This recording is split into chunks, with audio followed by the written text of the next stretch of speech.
अहम खबर से आपको अपडेट करते चले। गुजरांवाला से थाना सदर में कत्ल होने वाले शख्स की वालदा का बयान सामने आ गया।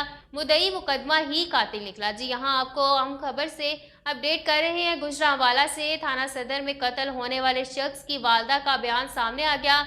मुद्दई मुकदमा ही कातिल निकला।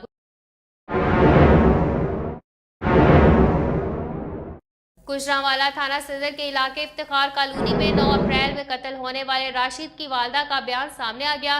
वालदा ने बताया कि शाहिद अफरीदी नामी शख्स ने पहले मेरे बेटे को गोली मारी और फिर खुद ही पुलिस के पास जाकर मुद्दई मुकदमा बन गया। हमारा बेटा कत्ल हुआ था, हमें पता भी नहीं चलने दिया। इस शाहिद अफरीदी ने धोखे से खुद को मुद्दई बना लिया। हमें जब पता चला तो मैंने पुलिस में बयान दिया कि मेरे मुलजिम को ही आपने मुद्दई बना दिया है, तो पुलिस ने यकीन दहानी करवाई कि हम इसे गिरफ्तार करेंगे।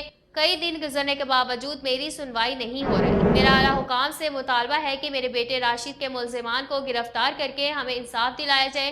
दूसरी जानिब पुलिस का कहना है कि हम तहकीक कर रहे हैं, जल्द मुलजिमान को गिरफ्तार कर लिया जाएगा।